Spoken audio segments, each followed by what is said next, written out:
I sat before the fire with a glass in my hand. "I can assure you," said I, "that it will take a very tangible ghost to frighten me." "It is your own choosing," said the man with the withered arm. The old woman sat staring hard into the fire. "You've never seen the likes of this house, I reckon," she said, her pale eyes wide open. I put my empty glass on the table.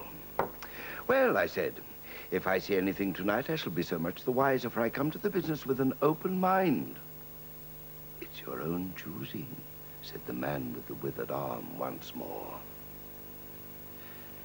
I heard the sound of a stick and a shambling step on the flags in the passage outside. The door creaked on its hinges as a second old man entered, more bent, more wrinkled, more aged even than the first. He supported himself by a single crutch. His eyes were covered by a shade. He sat down clumsily and began to cough. A monstrous shadow of him crouched upon the wall and mocked his action. "If," I said, "you will show me to this haunted room of yours, I will make myself comfortable there." "There's a candle on the slab outside the door," said the man with the withered arm. "But if you go to the Red Room tonight," "This night of all nights," said the old woman, "you go alone." "Oh, very well," I answered. "And which way do I go?" They gave me directions, and the man with the shade looked at me. "Are you really going?" he said. "This night of all nights," said the woman. "But it's what I came for," I replied, and moved towards the door. I left the door wide open until the candle was well alight. Then I shut them in and walked down the chilly, echoing passage. I must confess that, despite my efforts to remain feeling matter-of-fact, I had been affected by the oddness of these three old pensioners in whose charge her ladyship had left the castle. They seemed to belong to another age, an older age, an age when omens and witches were credible, when ghosts were beyond denying.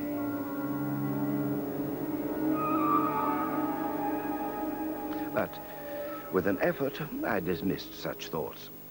The passage was cold and dusty, and my candle flared. Shadows came sweeping up the staircase after me and fled before me into the darkness overhead. At the landing, I stopped for a moment, as I thought I heard something rustle.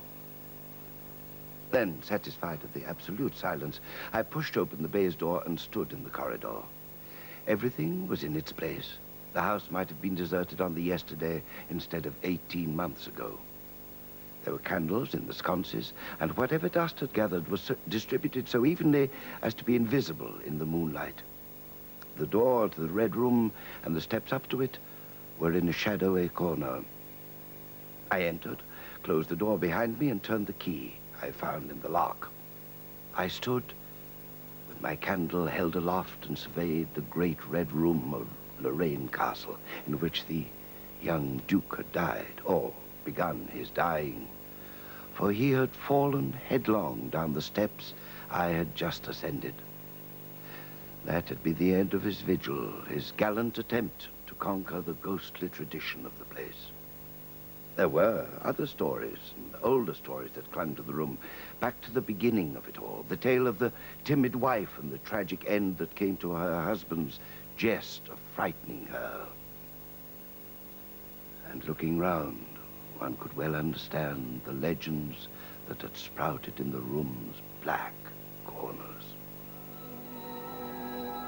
My candle was a little tongue of flame in its vastness that left an ocean of mystery and suggestion beyond its island of light. There were candles on either side of two big mirrors, and on the mantelpiece I lit them all. I lit the fire too, and when it was burning, I stood with my back to it and surveyed the room again. The shadow in the alcove at one end had that odd suggestion of a lurking, living thing that comes so easily in silence and solitude.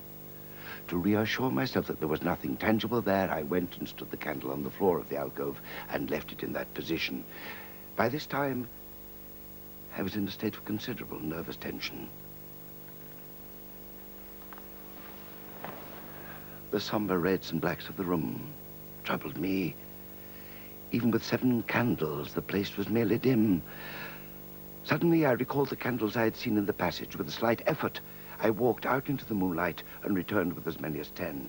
These I lit and placed where the shadows had lain deepest, some on the floor, some in the window recesses, until at last my 17 candles were so arranged that every inch of the room had the direct light of at least one of them. It occurred to me that when the ghost came, I could warn him not to trip over them. It was just after midnight that the candle in the alcove suddenly went out. I did not see it go out. I simply turned and saw that the darkness was there. Strong draught, I said aloud, and taking the matches from the table, I walked across the room in a leisurely manner to relight the corner. In the same moment, I saw the candle by one of the mirrors wink and go right out. Almost immediately, its companion followed it. The shadow seemed to take another step towards me. "This won't do," I said, at which the mantelpiece plunged into darkness. "What is it?" I cried. And then the candles on the wardrobe went out, and the one I had relit in the alcove followed. I was determined to relight the candles on the mantelpiece, but my hands were trembling so much that twice I missed the rough paper of the matchbox, but at last I did it. With the same match, I relit the larger mirror candles. For a moment, I seemed to gain on the darkness, but then, in a volley, 4 lights vanished, all in different corners of the room. With a cry of terror, I dashed this way and that, relighting 3 as 2 more vanished. But for all that, the lights kept going out. The shadows I feared and fought against returned and crept in upon me. I was now almost frantic with the horror of coming darkness. I leaped from candle to candle, bruised myself against the table, stumbled and fell. The 2 candles that remained alight finally went out, but there was light. Still light in the room, a red light. Fire. Of course, I could thrust a candle between the bars and relight it. I turned to where the flames were dancing between the coals, but as soon as I took 2 steps, the flames dwindled and vanished. I flung out my arms to thrust that terrible blackness from me, but it wrapped itself all around me, crushing all reason from my brain. I screamed with all my might and made a run for the door, but I struck heavily against the corner of the bed. I have a vague memory of battering myself to and fro in darkness and my own wild crying. I remember a heavy blow on my forehead, a horrible sensation of falling, and then no more. I opened my eyes in daylight.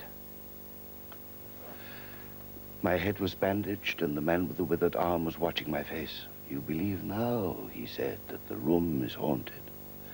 "Yes," I said, "the room is haunted.